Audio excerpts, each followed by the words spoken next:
last weeks. And as your mayor, I've had an opportunity to really look closely at what's happened all over this city, to feel what you're feeling and understand what New Yorkers are going through in all 5 boroughs. And it's been tough for all of us, but I have to also tell you, for me, it's been an honor and a privilege to see the strength and the resiliency that all of you have shown in this crisis, to look into your lives and see what's so good about this city. And as New Yorkers, we are legendary for being tough, and we're legendary for being self-reliant. No matter what else is happening around us, New Yorkers make things happen. We always find a way. This crisis has brought that out so deeply. The strength that people have shown, the creativity, the ingenuity, that self-reliance is part of what makes this city so great. And I think we have shown the whole world, yet again, why New York City is a very special place. So I commend all of you for everything you've done and for once again affirming the beauty and the strength of this place.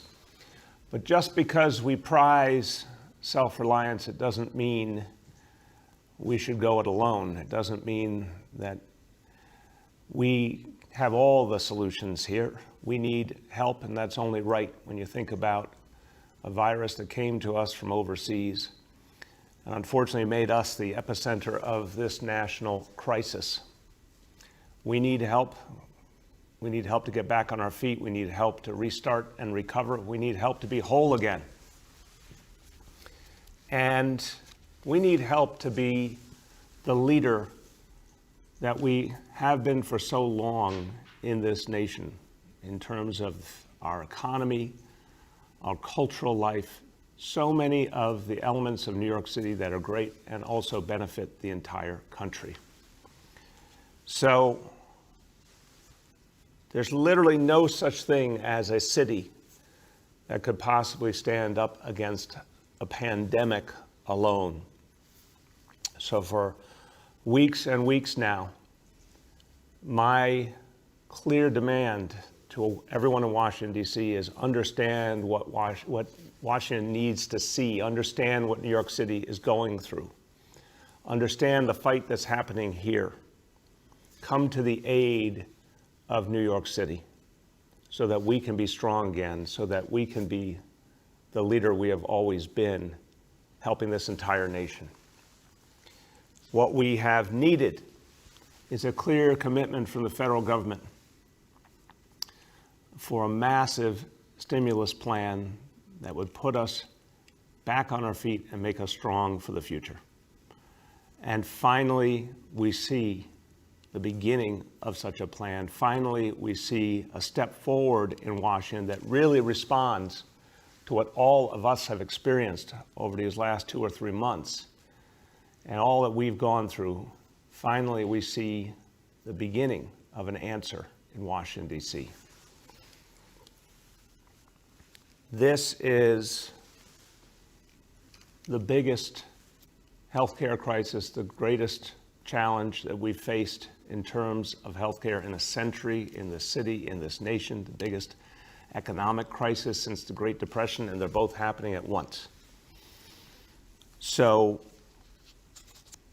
it's only right that we would see a proposal come out of the House of Representatives that equals that moment, that actually speaks to the fullness of what's happening here, the unprecedented healthcare challenges and the disparities that have come up so clearly, and the unprecedented economic challenge at the same time.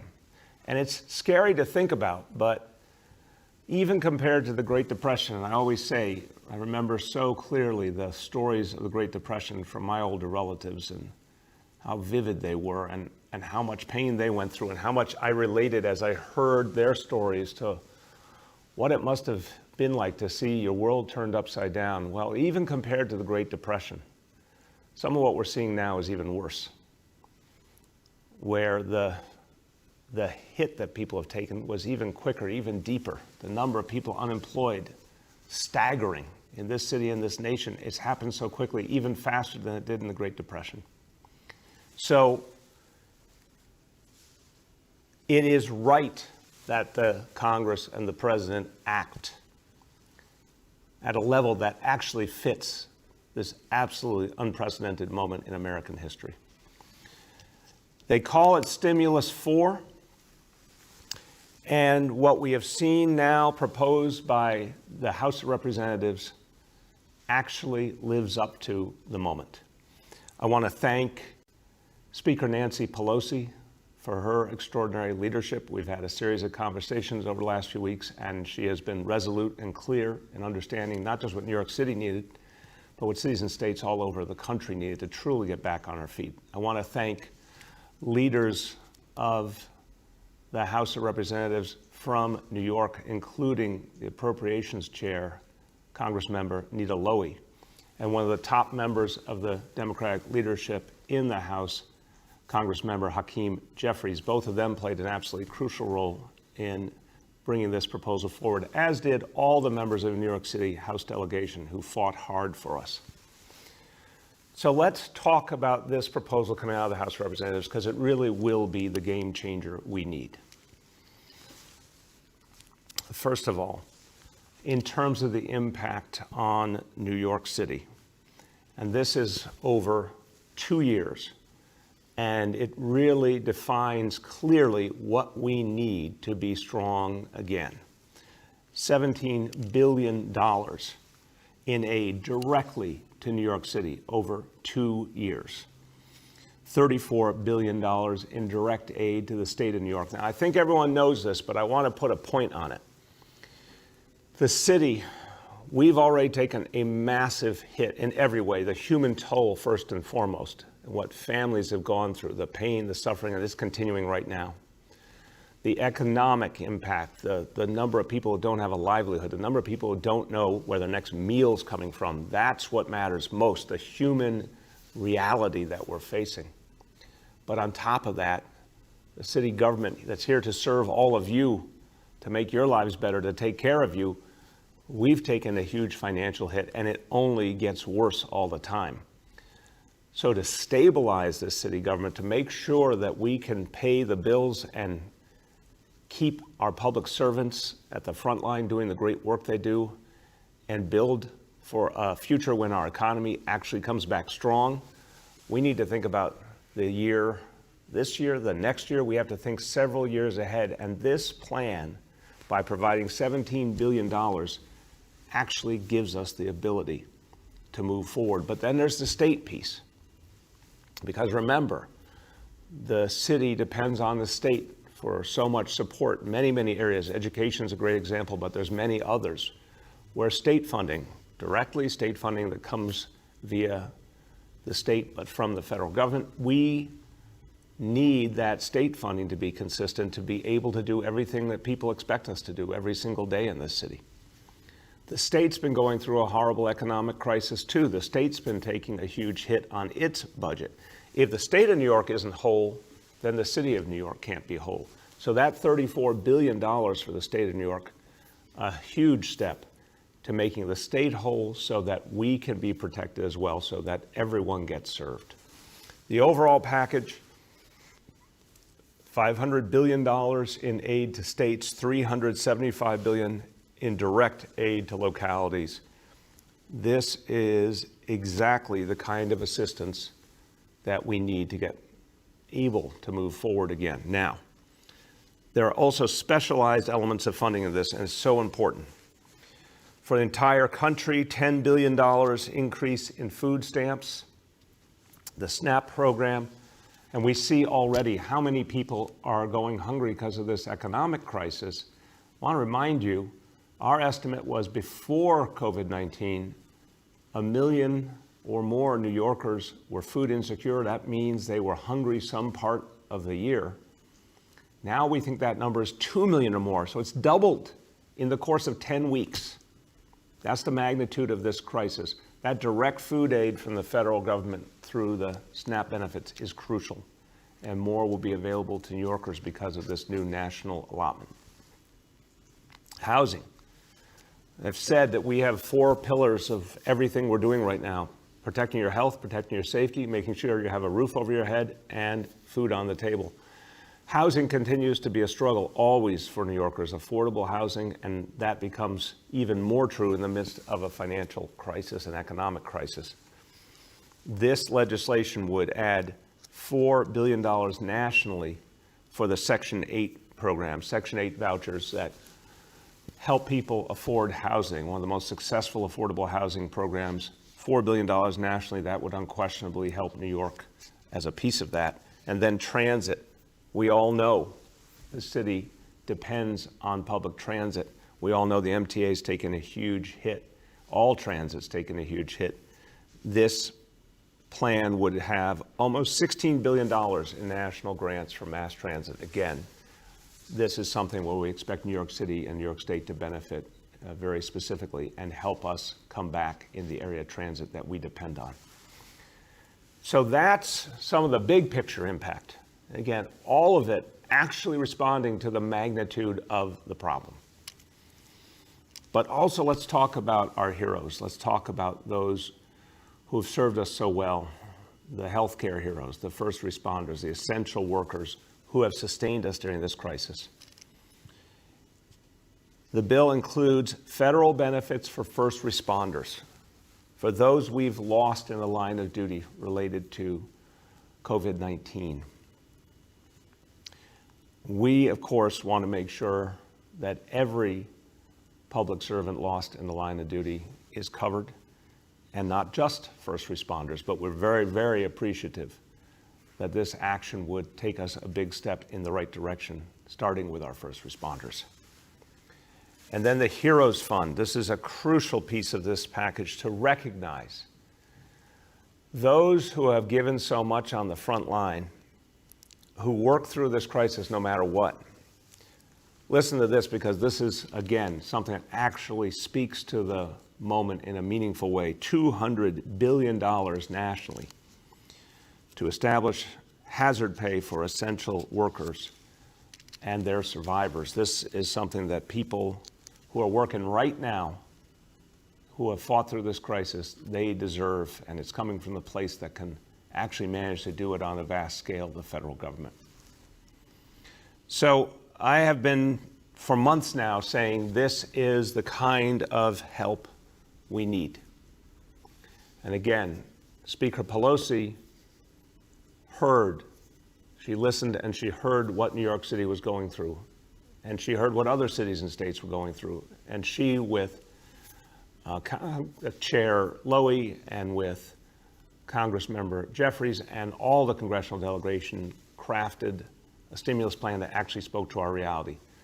They worked from a vision originally created by New York's own Senator Chuck Schumer that we saw in a previous stimulus package, and they built it out in terms of aid to cities and states in such a powerful way. Senator Schumer also deserves our thanks, and he now has the very tough job of shepherding this through the U.S. Senate, and that's the fight ahead that we'll be talking about a lot in the days and weeks ahead. Thank God Senator Schumer is in the role he is in as the Democratic leader of the U.S. Senate, and we're going to be depending on him more than ever. We need this vision that's come out of the House to get through the Senate. We know it'll be a fight, but we also know that cities and states all over the country, and it doesn't matter if you're a red state or a blue state, if you're a small state or a big state, if you're in the heartland, or you're on the coast, everyone's going through this. So we expect that mayors, governors, Republican and Democrat alike will be fighting in their states for this package, telling their senators, Democrat and Republican both, how important it is to get it done. It's going to be a fight, unquestionably, but it's a fight we can win because it's the right thing to do, because this whole country is feeling something, going through something in common, and because there are going to be so many voices and a clear bipartisan message that this is what our nation really needs. So I'm going to say it simply today.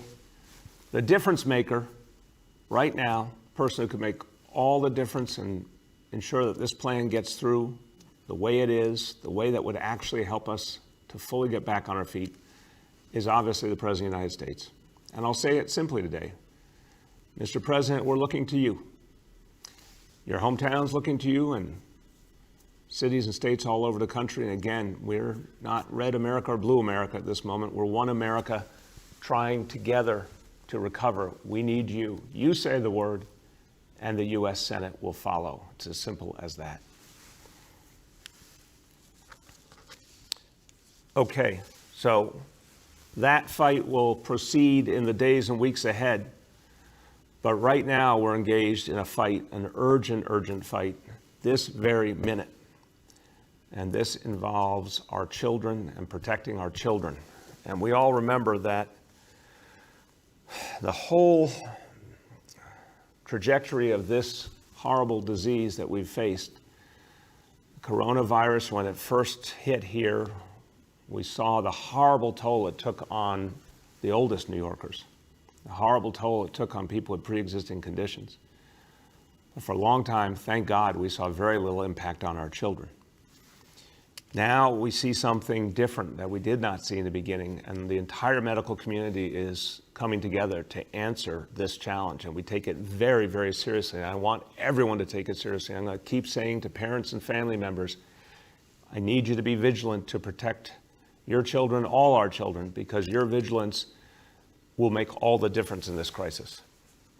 Pediatric multi-system inflammatory syndrome. Again, pediatric multi-system inflammatory syndrome, PMIS.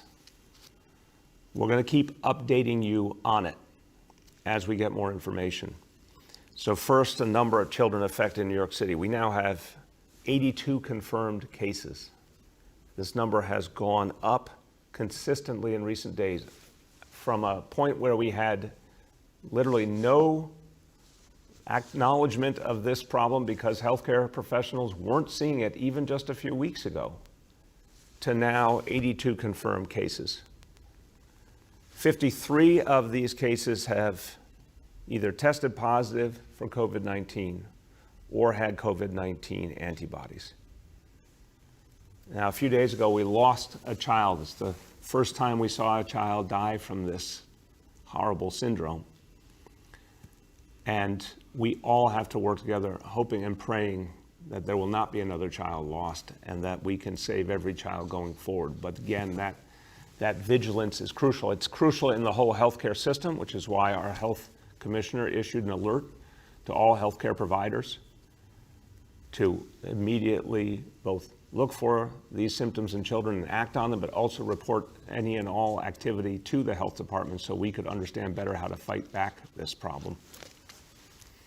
But again, it comes down to all of us, because the sooner anybody identifies in a child in their life this problem, the sooner they get to healthcare, the more chance that a child can be saved. I'm going to keep saying it. Early detection matters here. We know this in healthcare. We know there are certain challenges and diseases where early detection can lead to full resolution. We need early detection in this case because we know it can make a huge, huge difference. Now, our healthcare professionals are learning about this syndrome as quickly as they can, and there's still unanswered questions. There's things we don't know. We don't know what makes kids specifically susceptible, why some kids and not others. It's still, even though it's a striking number, it's a small number compared to the number of kids in the city or even the number of kids who have been exposed to COVID. Why are some kids susceptible? How long does it take for this syndrome to manifest in a child? What's the time frame so that we know what we're dealing with, how much time we have to save a child? What is the likelihood of a child developing it going forward as we learn more about it? Again, that's what we don't know. What we do know is early detection, early treatment makes all the difference. So to aid in that effort, we're launching a citywide effort to inform parents, to alert parents. We need public awareness to grow rapidly. This is something, remember, it parallels the reality of COVID-19, the coronavirus. We had never heard of it. It didn't exist to human beings 6 or 7 months ago. and then it suddenly was something happening far away, and then one day it was happening here, and everyone had to learn about it, and we still don't have all the answers. Well, here is PMIS, something that was not evident in the beginning of this crisis now is. We have to rapidly inform families all over the city. So a digital advertising campaign will begin today, and then over the next week or two, you'll see a growing effort to inform people, to let them know what to look out for, to let them know how to act. TV and radio ads, ads in community and ethnic newspapers, bus shelters, newsstands, you name it, you're going to see these all over New York City. We need everyone to spread the word. And again, we're going to keep talking about what to look out for. A parent, a family member, a professional works with children, this is what you need to look for. Persistent fever, rash, abdominal pain, vomiting. Those problems, even one of them could suggest this syndrome, but in combination, they especially are worrisome. So when you see these problems, reach out to a healthcare professional immediately. And anyone, again, who does not have their own doctor can call 311, get connected to a Health and Hospitals clinician, and get to care that you need. The bottom line is we are going to do everything to protect our children. Whatever it takes, we're going to protect the children of New York City.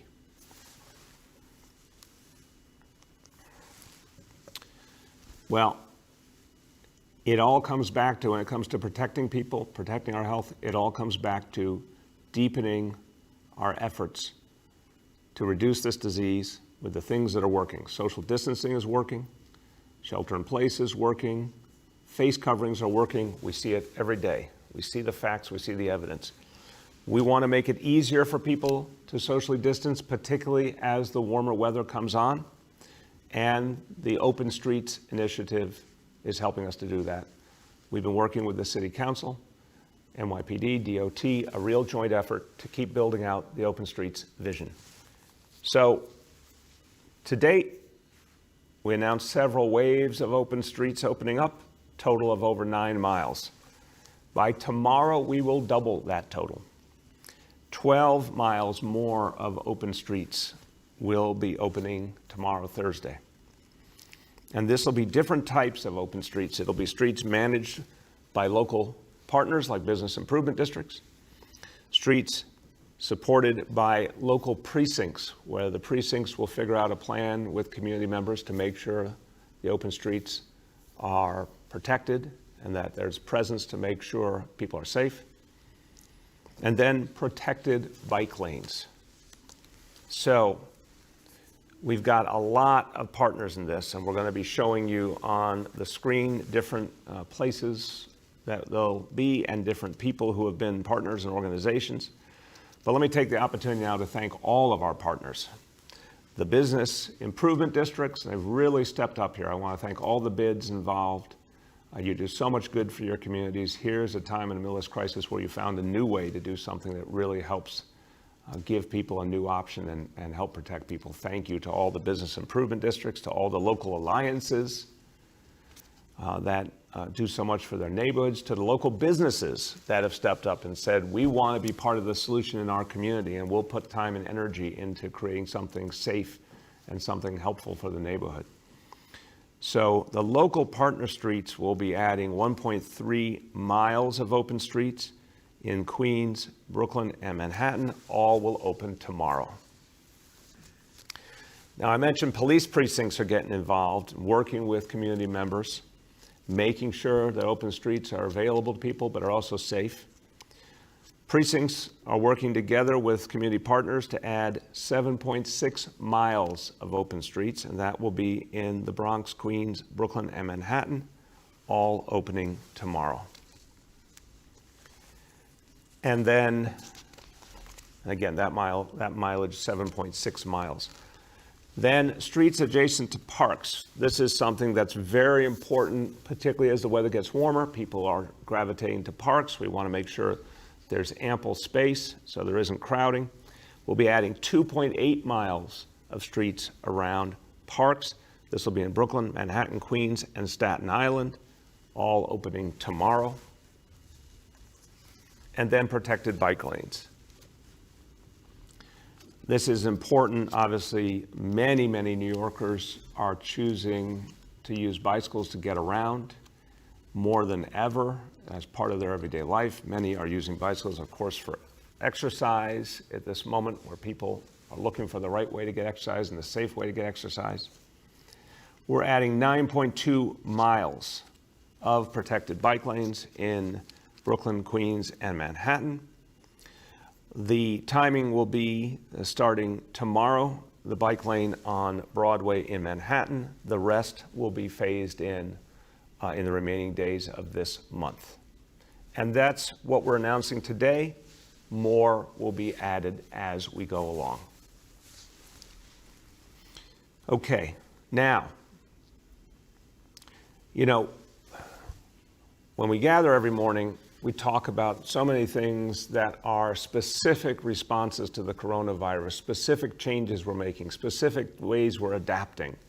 And again, all of you have done an amazing job of constantly adapting. That's another great New York City characteristic, that adaptability. But we gotta remember at the same time, so much of life does go on as it did before, and so much needs to go on. And so I bring you to something that is a joyful topic and one that I feel a special love for, and that's what we do for our youngest children to help them on their way, to help build up who they are, to bring out their potential, to give them self-esteem and hope. And all these things come together in the world of pre-K. That image on your screen, I think, captures it all. The way that our youngest kids go into a classroom and blossom. And it's part of what works in this city, and it's part of what we want to celebrate, because we know our kids have been through so much these last few months. I can't wait for the day when school resumes and our kids can go back into all their classrooms. And I have particular joy when you go into a pre-K classroom and you see those 4-year-olds full of life, full of hope. Well, that day is coming again soon.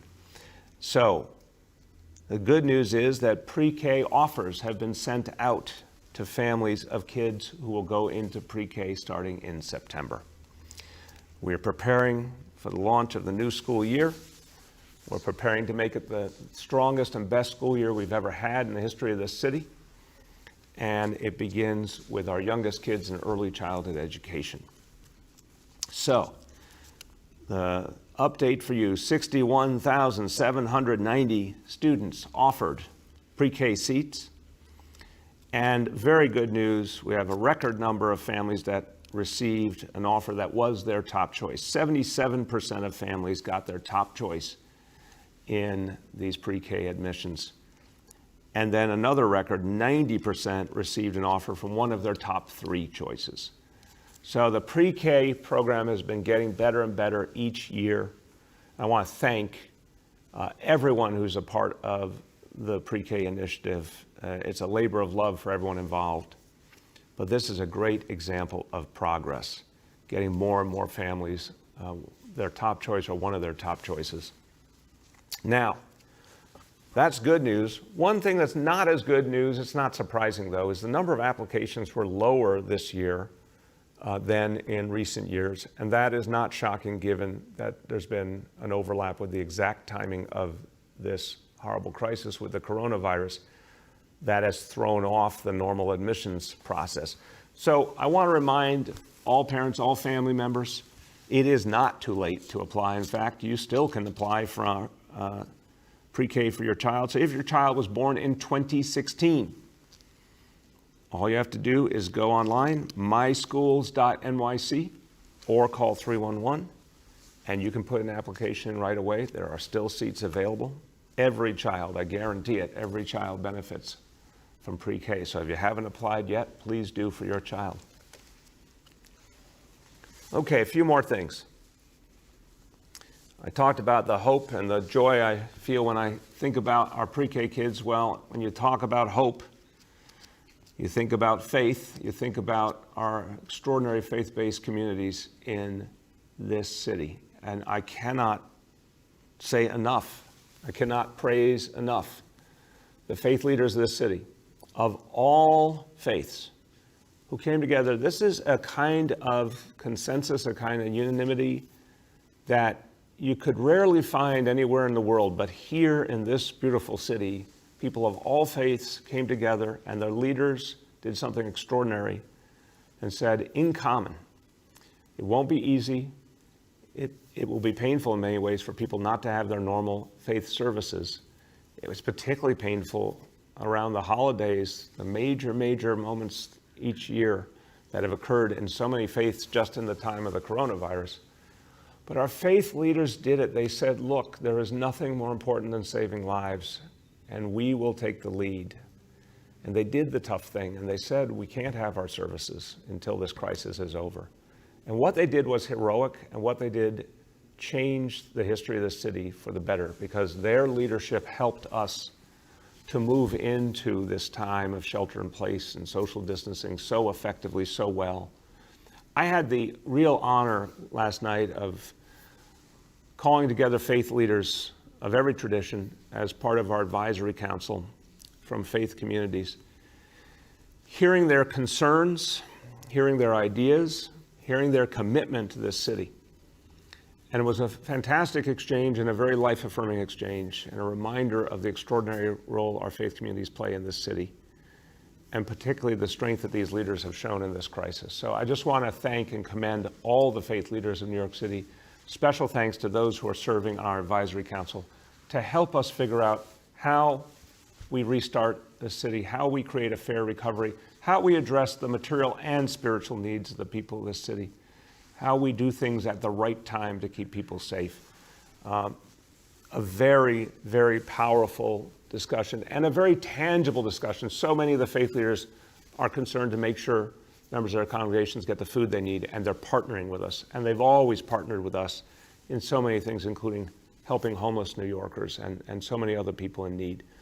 So it was a great indicator of another strength in New York City, that our faith communities are present and accounted for in this fight, and we are all working closely together to fight back this disease and get to a better place. Now, I mentioned homeless New Yorkers.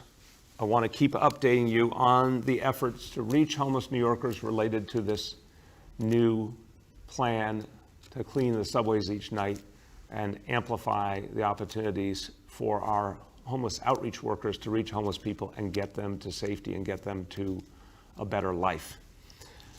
Here are the results from last night. 370 homeless individuals were engaged, 213 accepted help, 178 went to shelter, 35 to hospitals. Again, I've said it enough times, I'm not going to repeat it. Unprecedented results, and the trend continues now for over a week, very, very consistently. And this, if we can sustain this, is going to have a very long-term and positive impact reducing homelessness in New York City. Before I get to our daily indicators, I want to offer some thanks. I've seen so much greatness in the city. I've seen so much strength, and I've also seen so many instances of people stepping up. We talk about all the heroes in this fight, and then we have so many people come to the aid of our heroes, come to the aid of everyday New Yorkers. Many companies, many organizations, some of them in New York City, some of them in other parts of the country, some of them in other parts of the world, keep stepping up for us. So first of all, so many organizations have focused on getting us the protection that our heroes need, the PPEs, the personal protective equipment. So I want to thank them today. That's what I'm going to focus on with my thanks today, the folks who have done so much to provide PPEs. So AmeriCares has provided 550,000 KN95 masks, 13,000 surgical masks, almost 1,000 packages of disinfectant wipes. The China General Chamber of Commerce has provided 100,000 surgical masks. Ford and Troy Design Manufacturer has provided 30,000 non-surgical face shields. A great New York City institution, Century 21. Century 21 stores are providing 20,000 square feet of PPE storage space and help with delivery of PPEs to the residents of public housing. A special thank you to our own Century 21. Anheuser-Busch. Well, when I first saw this, it said Anheuser-Busch and it said bottles. So I was wondering where we were going with this, but it's actually not beer, it's hand sanitizer. 23,000 bottles of hand sanitizer donated by Anheuser-Busch. Thank you very much. The Urban Assembly Maker Academy has provided 24,000 non-surgical masks. Tivuna, a construction company in Brooklyn, has provided 14,000 coveralls to protect our healthcare heroes. The American Chinese United Care Alliance has provided 20,000 disposable masks, 3,000 pairs of gloves, and 500 N95 masks. Finally, Public Health Solutions has provided $14,000 to help us acquire PPEs. All of these organizations, businesses, institutions doing something so great to protect people in New York City, particularly to protect those who serve all of us and protect all of us. Now for the daily indicators. Well, we got a mixed bag today. Again, I want to see us get to consistent progress, and this is another reminder we still have a ways to go. So, indicator 1, daily number of people admitted to hospitals for suspected COVID-19, that is up from 51 to 78. Now again, 78 is a hell of a lot better number than where we were just a few weeks ago, but we need to see that number go down and stay down.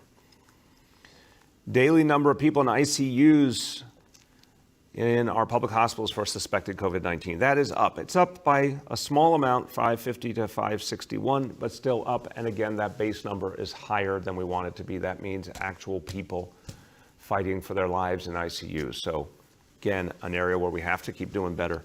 The good news today is the percentage of people who tested positive for COVID-19 citywide. That is down from 14% to 13%. So again, sea change from where we were a few weeks ago. That's the good news today. Overall trends continue good. Today's results, not what we're looking for. Let's double down on the things that are working so we can have more of the good days and start to string them together and move towards the first steps in our restart. To conclude, a few words in Spanish. Los neoyorquinos dependen de sí mismos, pero es por eso que sabemos que hay cosas que no se pueden hacer solos. Si vamos a volver en grande, la ciudad de Nueva York necesita ayuda federal directa. Esta es la oportunidad del gobierno federal para ayudar a la ciudad grande y más afectada de la nación a salir de esta crisis. With that, we will turn to our colleagues in the media, and please let me know the name and the outlet of each journalist. Hi, all. Just a reminder that we have Police Commissioner Shea, Health Commissioner Barbeau, Social Services Commissioner Banks, Transportation Commissioner Trottenberg, and Senior Advisor Varma on the phone. With that, I will start with Rich Lamb from WCBS News Radio. Hi there, Mr. Mayor. Can you hear me? Yeah, Rich, how you doing? I'm doing okay now. I'm just wondering now, I have not been on these calls, but I'm wondering whether you and your senior staff are being tested regularly for COVID. I know that the White House has come in for some criticism. They're saying they're daily testing down there. If you are being tested, how frequently is it and what does it consist of? Thank you very much for the question, Rich. No. I haven't been tested this whole time, and we, certainly from the perspective of City Hall, there's not a regular testing program. We do our best to, take the precautions that we talk about with everyone. And, there's not a regular testing protocol. There is devotion to trying to be careful. We have a skeleton staff here, obviously. City Hall is usually, well, Rich, a place that buzzes with activity. And it's really quiet nowadays comparatively. There's a core group of people here doing a whole lot of hard work and working closely with our colleagues and agencies all over the city.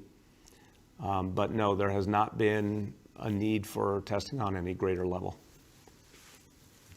Next, we have Julia from the Post. Hey, good morning, everyone. Two questions. One for Commissioner Shea. The department has not held its own press conference for the media with you and your executive staff since before the start of the pandemic on March 5th.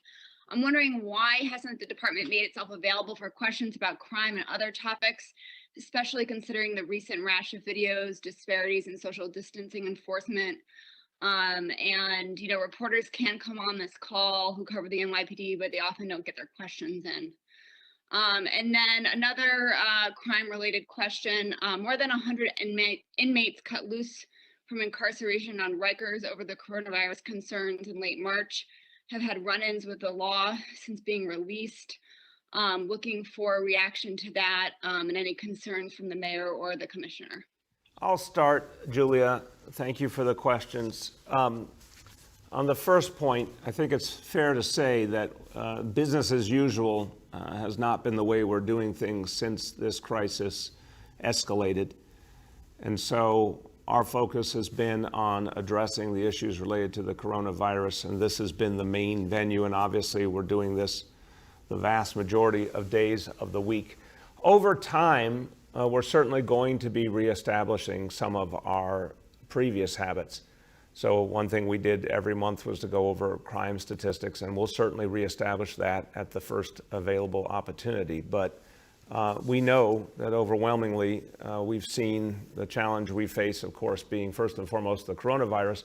Second, we know that in so many ways crime has gone down directly related to the coronavirus. But the commissioner will speak to it, but I want to affirm that things like those monthly press conferences will certainly resume at the appropriate time.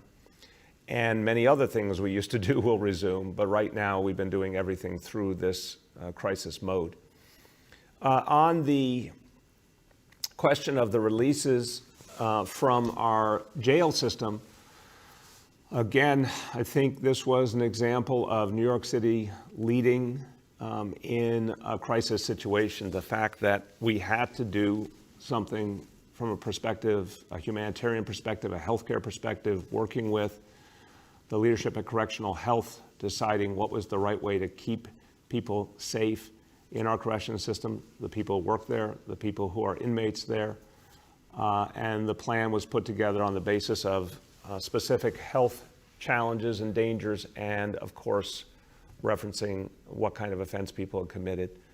That effort involved the city directly in many cases. In other cases, required decision-making by the state or the district attorneys. But I am convinced it was the right thing to do because we were thinking about the health and safety of everyone involved and looking to save lives. I'm disappointed in anyone who is shown mercy and then turns around and commits an offense. But everything will be dealt with in the long term because any offense will meet with its consequence. And again, when this crisis is over, anyone who is awaiting trial needs to be reincarcerated will be.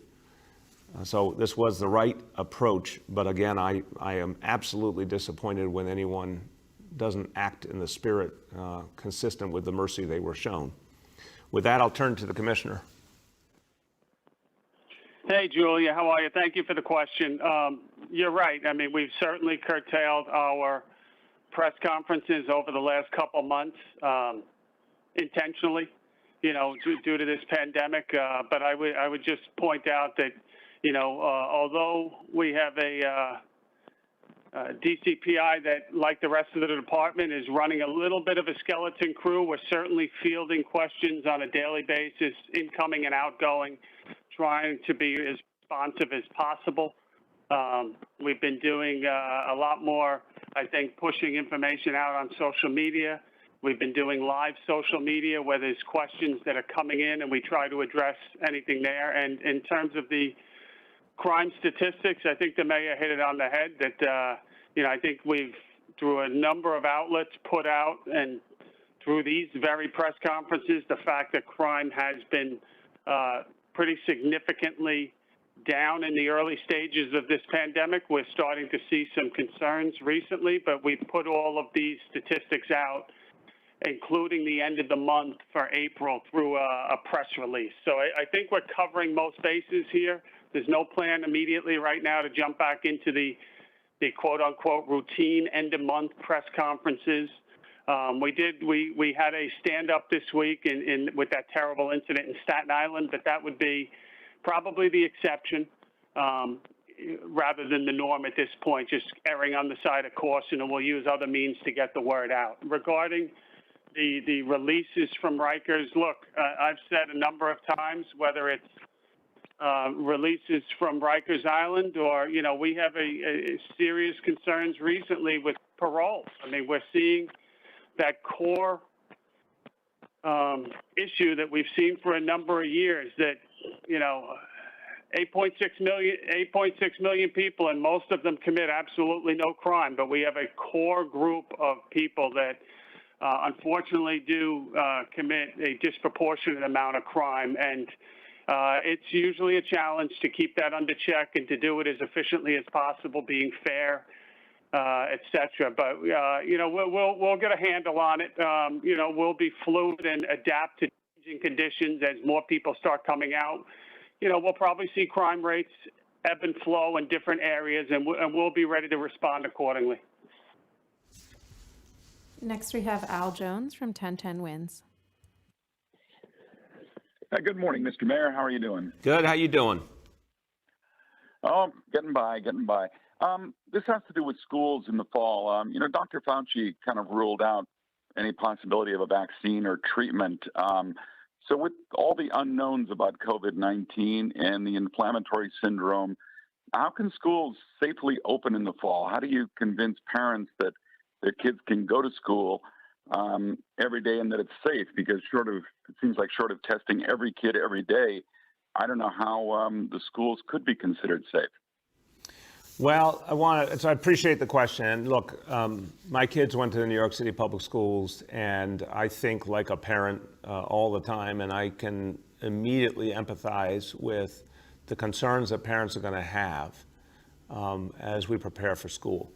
Now, we are most of 4 months away from school reopening. So that's a long time. We need to see, of course, how successful we can be at beating back this disease, limiting the number of cases, using all the strategies we've been using already, shelter in place, social distancing, face coverings, but then also amplifying the testing and tracing strategy. And that's a big X factor here. You've seen the number of cases steadily decline. Testing and tracing is going to bring a whole new sort of offensive thrust to this that could really change the trajectory further. So let's not discount the element of time here. What is the world going to look like when you get into July and August, when we'll be making the ultimate decisions, and they'll be based on the facts?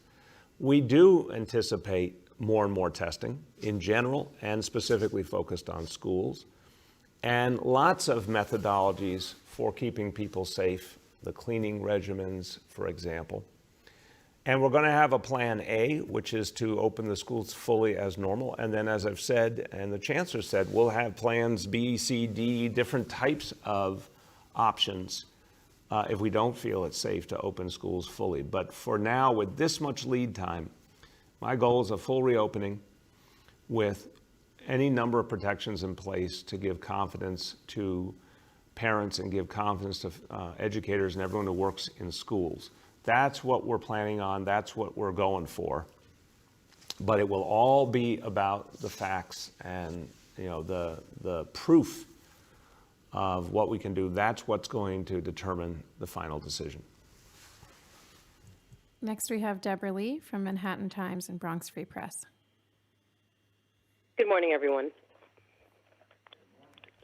I wanted to follow up on the conversations about social distancing and the arrests. And this question really is for both you, Mr. Mayor, and the Commissioner Shea. Given the interest and the focus on how there have been emerging patterns of what seem to be racial disparities and how these arrests are being executed. Are you looking, Mayor, to change anything, specific guidance for the department?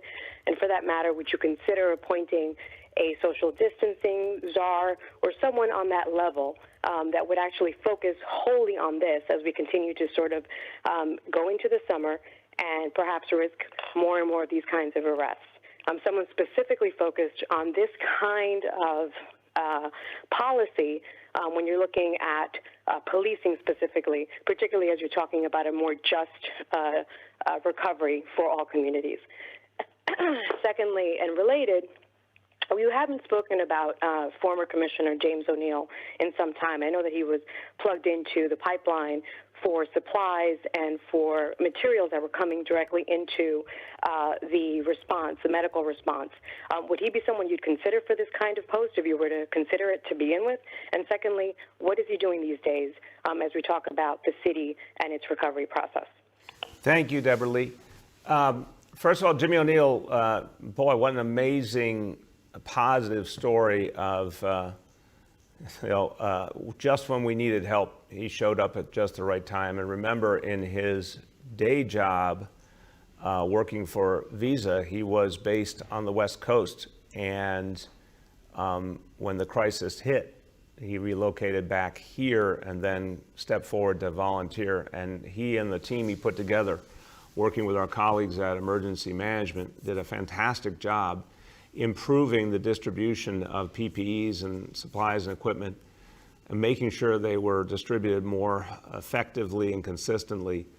That work has continued, but I really want to say at the crucial moment, the moment of greatest danger, that Jimmy O'Neill and his colleagues did something outstanding to help the city, and it made a big difference. It made a big difference to protecting our healthcare heroes and then their ability to save lives of other people. So job well done already.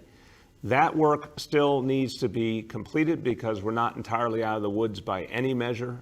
We still need to strengthen our PPE supply and have the ability to project it forward into the future. And obviously we've talked about we're building a strategic reserve. We are always vigilant for any possible boomerang of this disease. So there's still work to be done on that front. Meanwhile, as I said, Jimmy has a day job and he has to attend to that soon, consistently as well. So what we're going to be doing long term in terms of his role, we'll have more to say on the coming days. But right now, that's the focus. And again, more of his energy has to go back to his day job as that company is starting to resume more of its activity.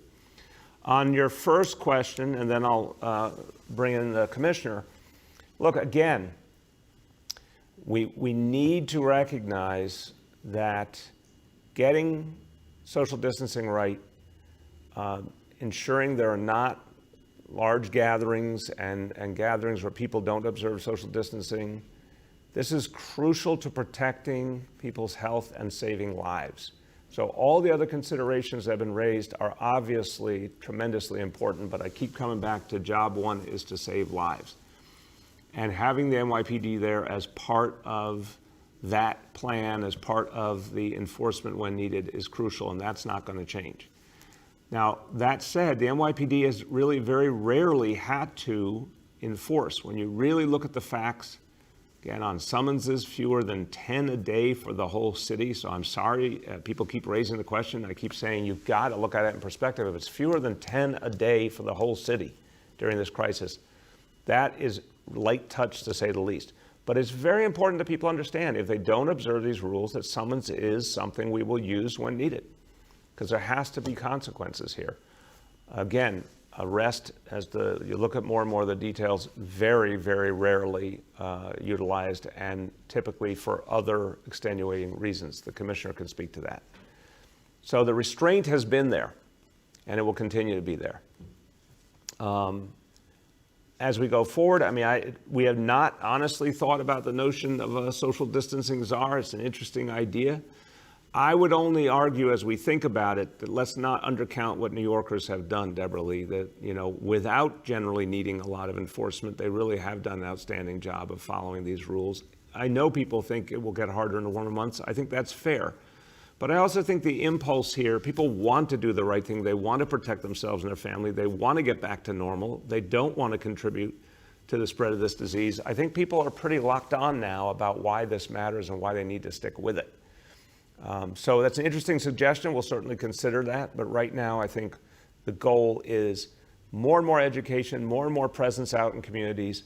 Our ambassadors, and that group is growing to over 2,000. Civilian employees will be out there talking to people, educating them, giving them face coverings. We're going to engage. I talked to the faith leaders last night about this. More and more faith communities going out in their own communities, educating people, giving out the face coverings. You're going to see much more of that grassroots piece come into play. But PD will always be there to back it up. Commissioner. Yeah, thank you, Mr. Mayor. And thank you, Deborah Lee, for the question, because it gives me a chance to address this narrative that I've been hearing for the last week or two. And I think it's very important that I do address it as the police commissioner. You know, there's been a lot of talk recently about disparities, about racist policing, quite frankly. And then it's followed generally by a press conference or maybe even a demonstration about how the NYPD is acting. And I think if we step back and be honest here, you know, I think we can all agree what we've seen on some of those videos is incredibly disheartening. It's not what we want to see, and it's quite frankly disturbing.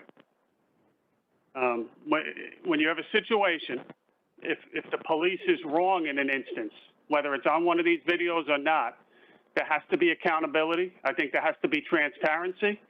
And that's my job as the police commissioner to make that happen. And quite frankly, if that's not happening, I shouldn't be in this position.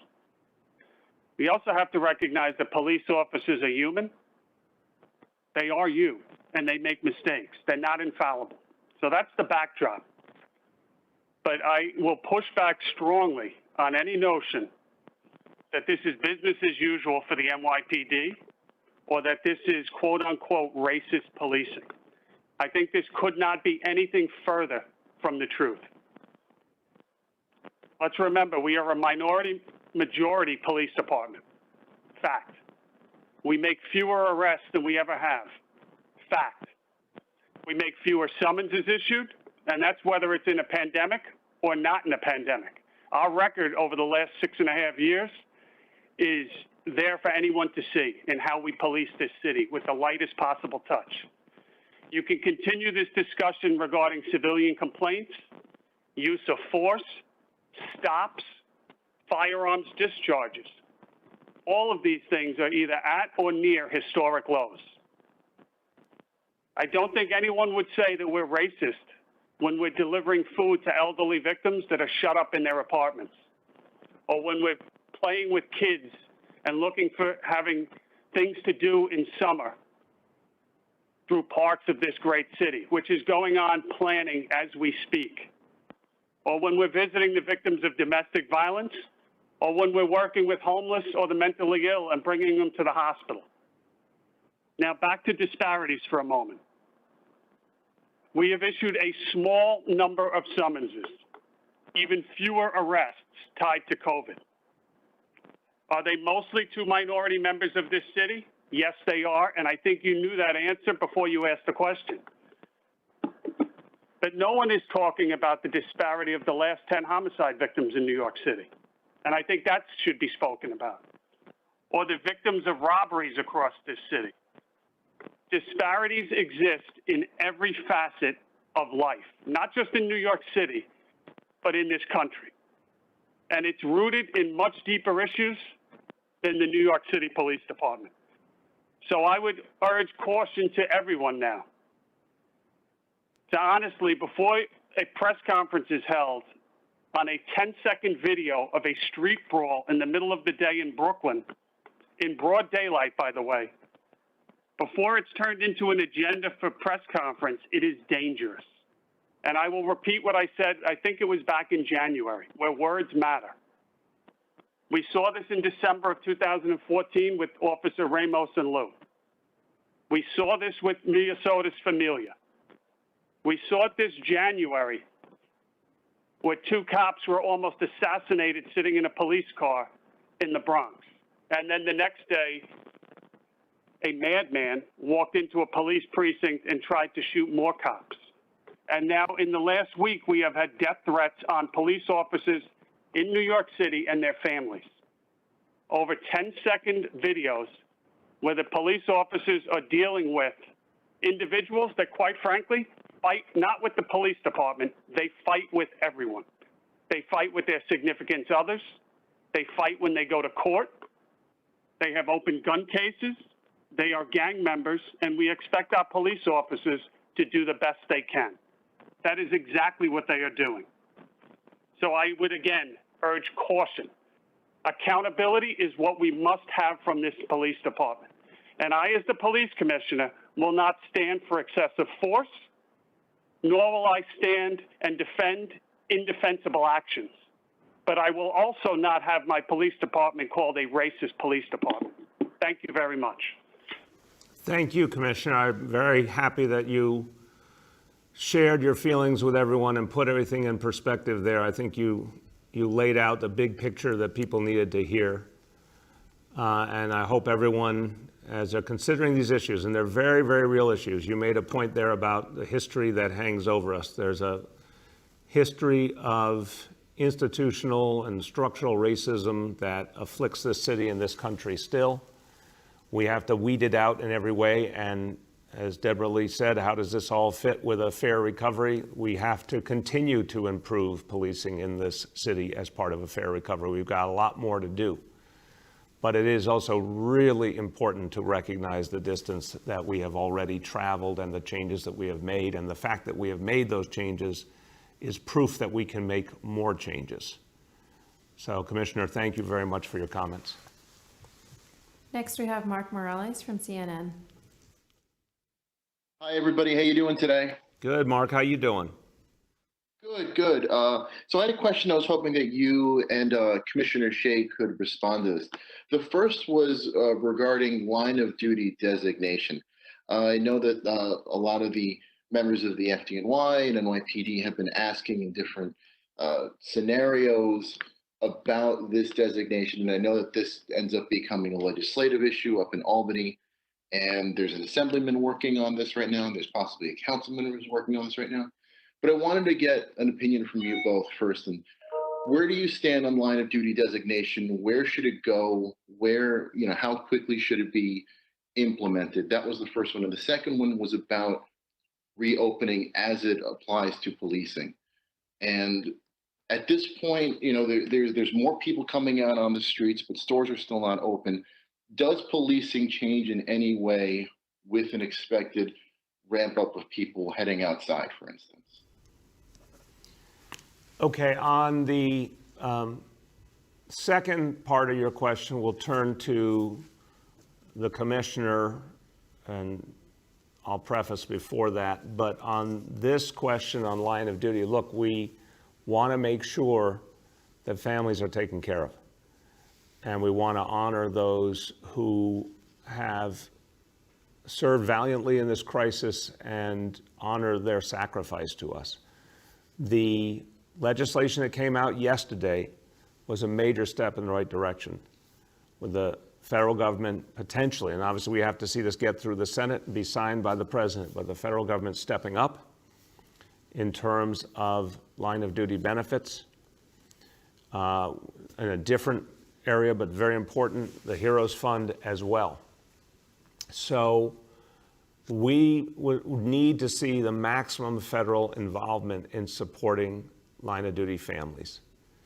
And we'll have more to say on this as we get a better sense of what is going to happen in Washington. But the goal is to make sure families are protected and are whole, and to make sure the federal government really steps up to its responsibilities. This is not business as usual. I just want to emphasize that, Mark. This is an international crisis. This is a pandemic that came to us from overseas. This is a federal situation, not day-to-day life in this city. We need the federal government to step up and honor these families and support these families with the resources that the federal government has. But we'll have more to say as we get a better sense of what's going to be happening with this legislation in Washington. On the question of policing going forward, I just want to remind people, and it picks up from the commissioner's powerful remarks, that we do expect in the warmer months different activity, unquestionably. But I don't want to discount how much there is a consensus in this city.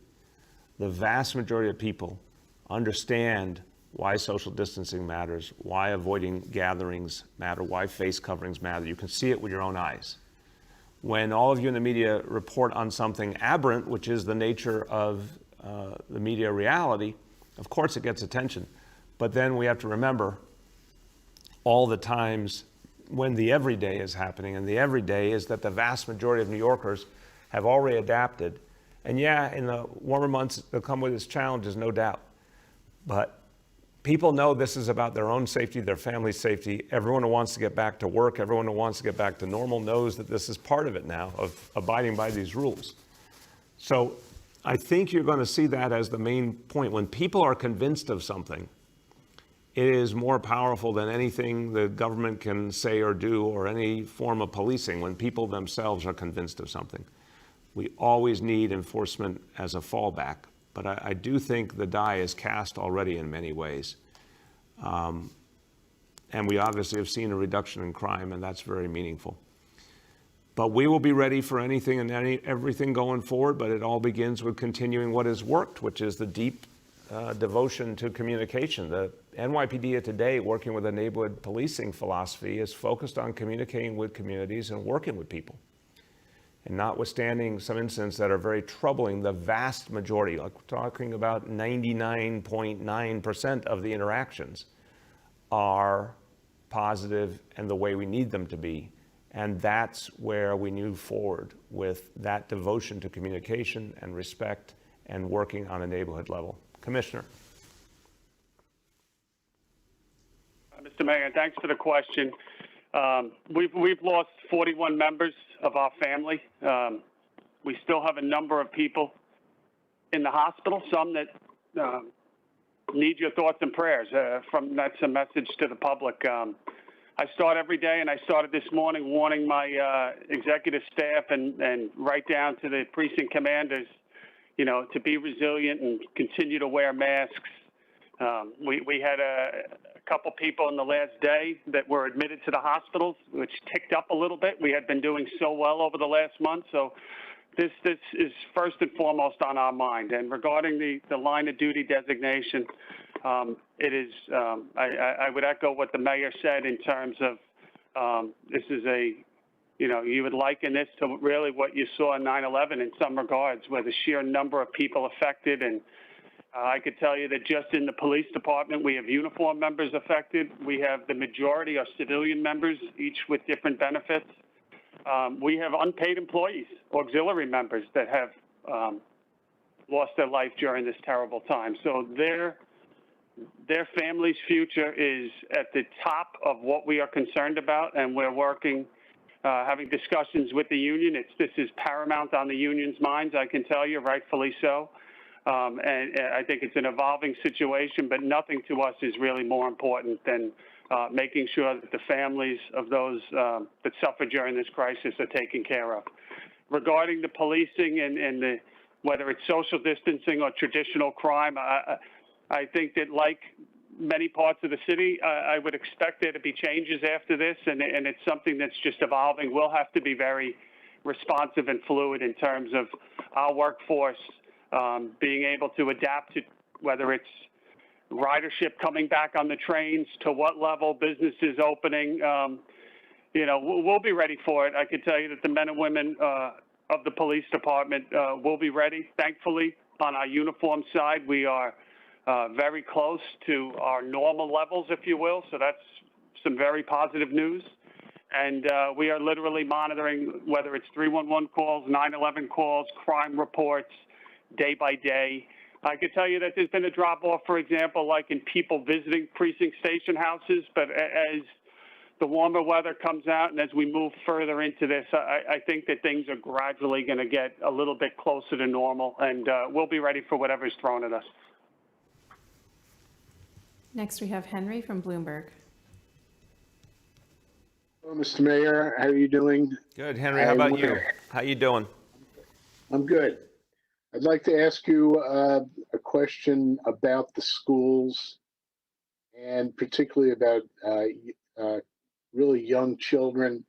The city has been operating a program for several years, been pretty effective from what I understand, in offering therapy to young kids who are developmentally delayed in one form or another, occupational therapy, various speech therapy, and it's pretty intensive. It's, from what I understand, it's one-on-one visits with these kids. They're at a very vulnerable age, obviously, and I've been told that these are pretty valuable experiences for these little kids in rushing their development and helping them catch up. And of course, this has probably been suspended during the time. And since it's one-on-one, and it doesn't really involve the risks that would be involved in, which would require social distancing, why has the city not moved to increase or restart this service? Thank you, Henry. First, to your characterization, I want to affirm it energetically. The efforts like the early speech therapy can work wonders, and the occupational therapy, and this is really important. And like so many things in life, if you reach a child at the earliest years, you can have the most profound impact. So these are initiatives that really do work. I want to always tell you when I'm certain of something or when I'm not. I don't know exactly how the DOE has managed these services during this crisis. I imagine some of this actually can be done virtually, but I don't know that for a fact. So I need to get you a very specific answer. But clearly we want to keep providing kids the help. If it can be done virtually, one, let's confirm to you if it is being done and to what extent or what it would take to bring it back. If it can only be done in person in some cases, when we think we can do that safely. But there's no question about the value, and there's no question about our focus, and this conforms with everything we feel about early childhood education, which is why we did pre-K for all and why we're on the pathway to 3K for all, and all the mental health efforts that are being focused even as early as the pre-K level. Everything is about early support for children and the greatest impact that you can make if you get to kids earlier. So we will get you an answer on where it stands now and how we think it can evolve and how we're going to make sure that as many kids as possible are reached even in the middle of this. Next, we have Anna from the Daily News. Hi, Mr. Mayor. First, I have a practical question. Has the city put any thought to providing clear masks or masks with a clear opening for the mouth for deaf New Yorkers? I know that obviously many deaf people read people's lips, so I'm curious if that's something that you guys have thought about. And I also wanted to see if you would address the fact that the New York City district attorneys aren't prosecuting most social distancing arrests, and maybe Commissioner Shea can also address that as well. Sure. Again, on the arrest issue, there's been very, very few, and the commissioner can speak about the difference between an arrest that's directly related to social distancing versus an arrest that's related to something else, some other kind of extenuating circumstance. But anyway you slice it, this is a really, really small part of the picture over now, 10 weeks of this crisis. I'll turn to the commissioner in a moment on that. On the issue of the clear mask, it's a very interesting suggestion, Anna. I had not heard that previously, so I don't have an immediate answer for you. I think it makes sense that we have to be sensitive to deaf New Yorkers and support them in every way we can. But let me talk to our team and see what we think makes sense and how we can address it, and we'll come back to you with an answer on that. Commissioner Shea, you want to speak about the other piece? Yeah, regarding social distancing and arrests, I mean, I think I've been pretty clear on that. There really hasn't been a lot of arrests. Again, when we encounter groups, we ask them to disperse. We ask them to comply with, executive orders, and all over the city, we've gotten overwhelming compliance. That's a fact. Have there been some occurrences? Yeah, there have been some occurrences. Occasionally, we've had to write summonses. We've gone through these numbers. It's not a significant amount when you pull out about 10 incidents where there was a lot of summonses written. And then when you talk about arrests, you're really not talking about the same thing. It's arrests for other offenses. There might have been a few that started as social distancing, but it's really such small numbers. When you look at the district attorneys and what they have to deal with, I do feel for them. 5 of them throughout New York City, and including, our partners at Special Narcotics Part, they've had to turn their lives upside down during this, dealing with processes upended. I think they're doing the best they can in circumstances. Do I agree every time? No. Do they agree with, everything we do? No, but we have a great working relationship.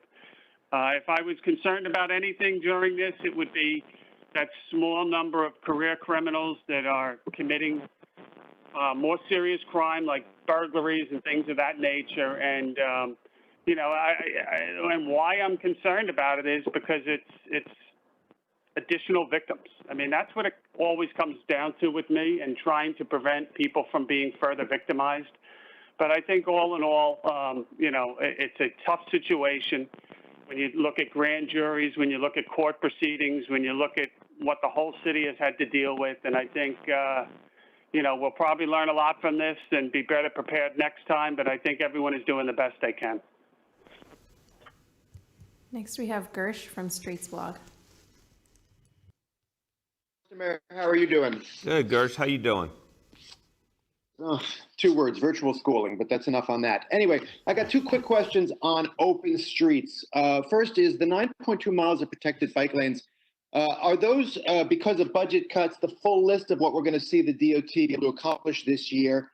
And on the second question, the restaurant industry is calling for far more open streets so they can serve the public in a socially responsible manner once the pause is over.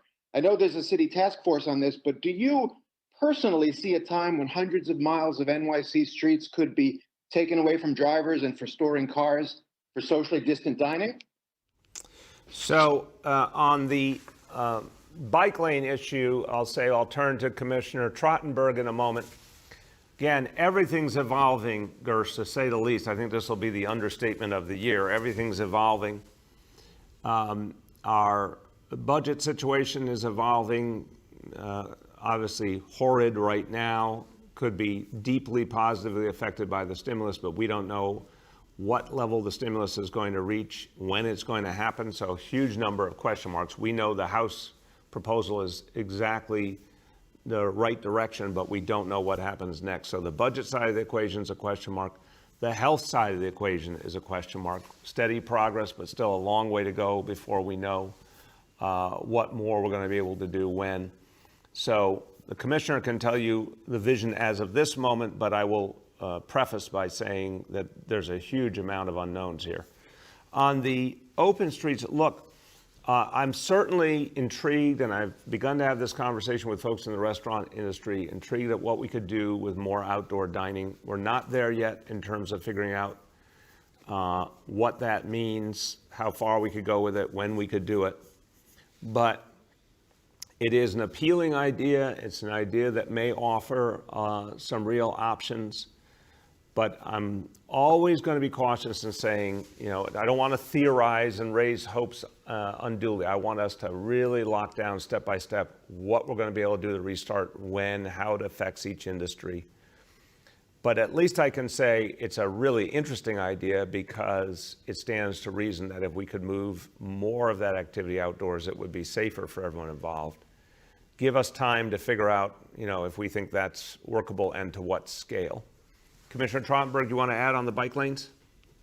Right. I mean, look, I'm excited with the 9 miles you've announced today, Mr. Mayor, particularly 4th Ave in Brooklyn and 38th and 39th, another crosstown route in Manhattan.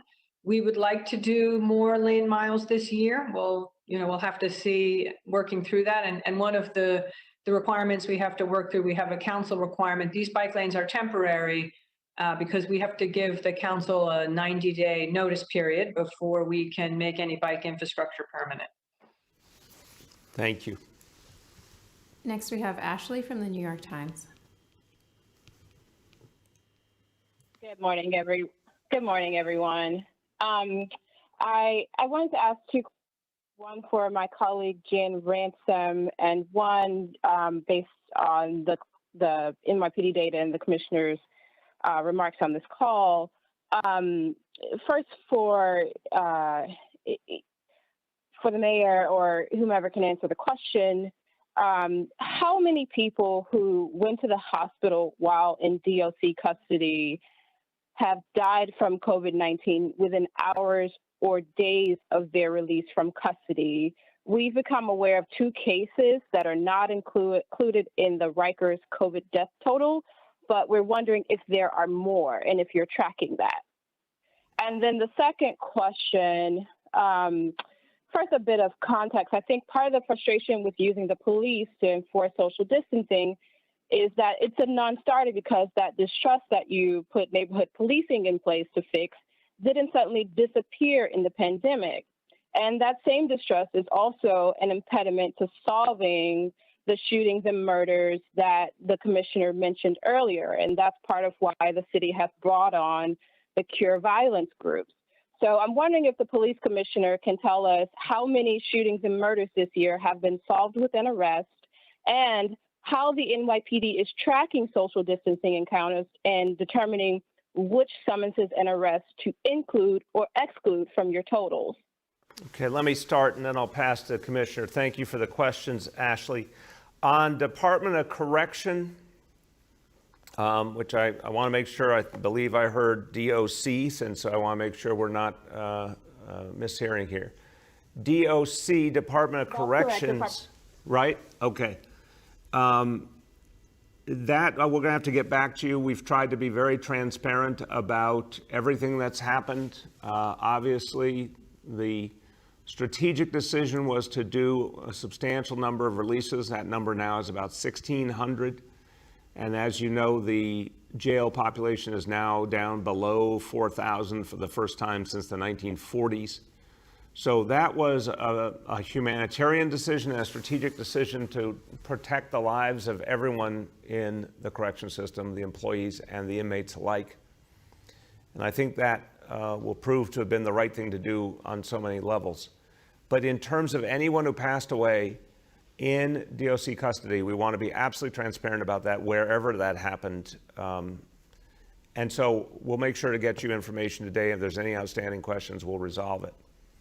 On the question of the police department social distancing, before turning to the commissioner, I appreciate the frame of your question, because clearly the entire vision of this administration has been to fundamentally change the relationship between police and community and fundamentally change policing. And Chief Monahan said it the day he was sworn in his role as chief of department, that we've been inventing an entirely different type of policing here in New York City. And it's in its infancy. There's going to be much more development in the years ahead. And a lot of when we talk about fair recovery, we have to keep changing and improving policing. What has started now is only a beginning. But I don't want to lose the fact, I think this is really important. This may be almost an ideological issue where there's going to be differences and we should just surface them and be honest about them. When you say, and I know you say it with a whole heart, when you say non-starter, I just couldn't disagree with that more, because it is not as if the question of improving the relationship between police and community is existing in a vacuum where there is no coronavirus. Of course, we want to keep deepening the relationship between police and community. We want to weed out injustice in every form. We want accountability. Everything we've been doing has been moving that agenda. But saving lives in an unprecedented context, in a global health crisis, there's nothing that compares in 100 years in this country. Saving lives is the first responsibility, and it's different than what you do in day-to-day policing in normal times. We have got to make social distancing work to save lives on a vast scale. And you can see it in the statistics. Because social distancing has been working and shelter in place has been working, a huge number of lives are being saved. So I just call out the quote unquote non-starter point because I just disagree with it. The NYPD has to be part of this equation. That is my decision. That is what we're doing. Because we cannot have a situation where social distancing comes unglued because there's no enforcement. Enforcement is part of human life. I'm a progressive and an optimist that people, again, will do a lot of good things on their own. And I said earlier, overwhelmingly New Yorkers have. But enforcement, or the potential of enforcement, is part of what keeps people devoted to the right rules and the right approach. You can't take enforcement out of the equation, but you can use it very sparingly, and you can use it with a light touch, which is what the NYPD has been doing. And I absolutely agree to your reference to grassroots elements of the equation.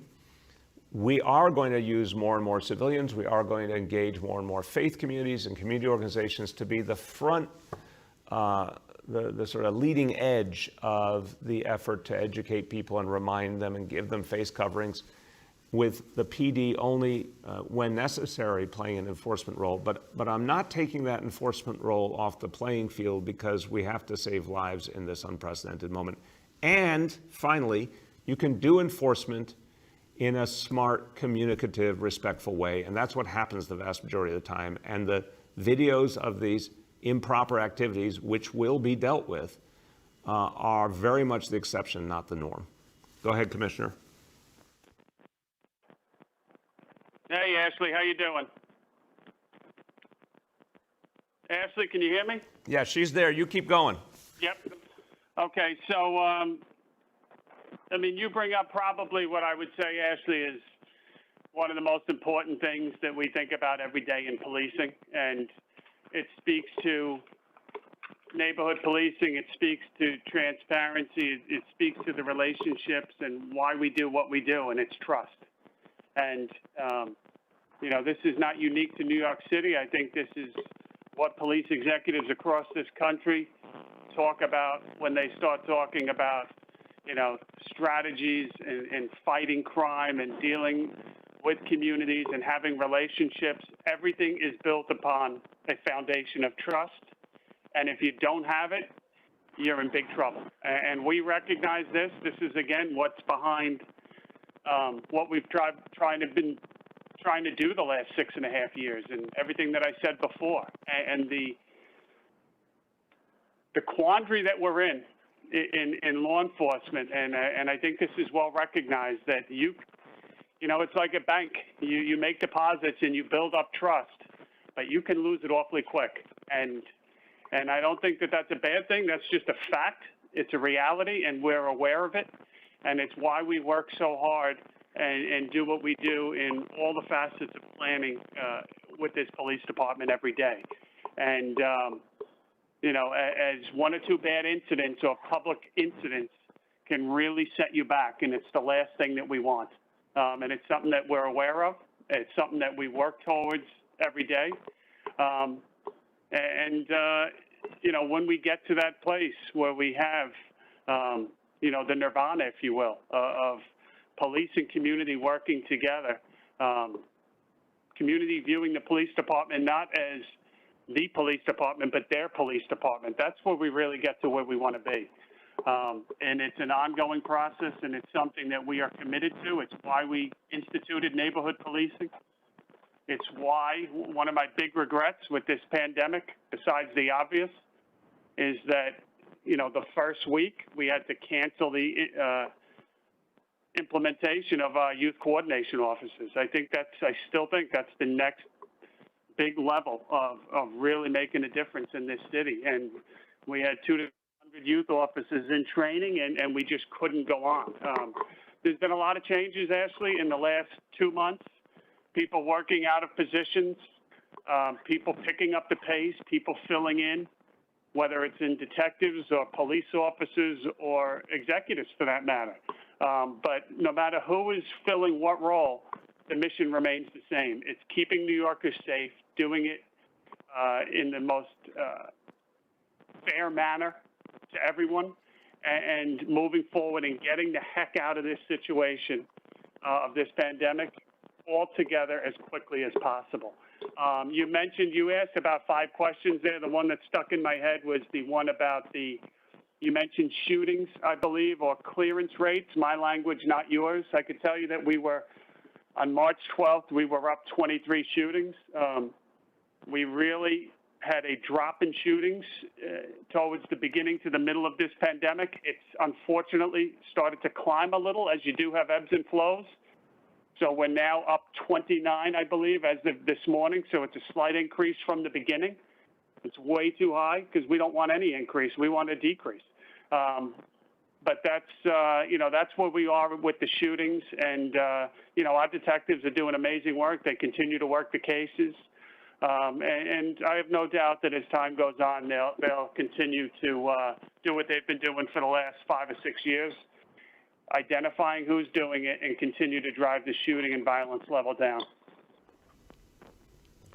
Last 2 for today. Next we have Yoav from the city. Hi, everyone. I wanted to ask about the new cases and particularly the new hospitalizations that are coming. Is the city doing any kind of analysis to understand whether there's a particular group of people who are comprising the majority of new cases and new hospitalizations, whether it's a particular group of workers or people in a particular living environment like a nursing home? So are you doing any of that work? And if so, what is it showing? And separately, I wanted to ask about the 3 public health milestones. Are those a guide to when the city might begin reopening, or are those absolute must-meet targets? And if they're the latter, what can we expect on the day when all 3 are met? Currently, in the description of them, it says once all of these indicators reach their milestones, the city will likely begin to lift restrictions gradually. So if you can give any sense of what that would look like exactly, that'd be helpful. Thank you, Yoav. I'll turn to, Commissioner Barbeau and Dr. Varma on your first part of your question in a moment in terms of what analysis and what we're seeing about who is continuing to get sick. But I'll start on the indicators. The indicators, I'm glad you asked because I thought, we had said this a bunch of times, but it's always good to clarify. We're taking them literally. We need to see them go down in unison. We need that to happen for 10 to 14 days. When we see that, that's when we're at a point to talk about relaxing restrictions. Obviously, there's also the state's indicators, and we're all working together because we want to see all of the above achieved. By definition, that's going to put us into June. Now, there's no guarantee that everything comes together in June. We got to keep doing what we're doing. Everyone's hard work, the shelter in place, the social distancing, the face coverings, all the work that's being done has to continue to be done to make sure we can keep driving down these numbers. And as I said, the test and trace initiative is going to help us even more. And that's coming online in the next days. So we take these indicators literally. And then when we get to the point we need to get to, we'll take all the information we have from our own indicators, the state, everything we're seeing in the healthcare data, and we'll make a decision about what relaxing of certain restrictions looks like. We'll certainly be talking about that in the coming days to give people a flavor of it, but the final decision will be based on the details of what we're seeing at that moment. And you can't rule out, unfortunately, that things don't start to go in the wrong direction, which means we would delay any relaxing in restrictions by definition. So take them literally, and let's keep fighting to get them to all go down in the same direction. On the question of what we're seeing amongst those who are getting sick lately, Dr. Barbeau, Dr. Varma, what do you say? So, Mr. Mayor, we look at the data on a regular basis, and what we're seeing recently isn't particularly different than what we have been seeing all along in terms of the distribution of cases. I think one of the bright spots is that the number of new cases continues to go down, and it's sort of a testament to the work that New Yorkers are doing every day to stay home, use face coverings, and adhere to the preventative guidance that we've been giving. But we're going to continue to look at the data on a regular basis and help to then ensure that we use that data to drive the further reduction of transmission as we go along. Dr. Varma, you want to add? Yeah, I would just also note that one of the important outcomes of the test and trace initiative that's been announced will be that we will also begin to have a much clearer understanding of who is getting infected and what the risk factors are. One of the real important outcomes of hiring up to 1,000 and possibly more people who can contact every case is that we're going to get much more finely tuned data. And so I think we are going to get a better understanding over time over where people are getting infected, and most importantly, how we can make sure to reduce those infections. Last question for today, Jake from Gothamist.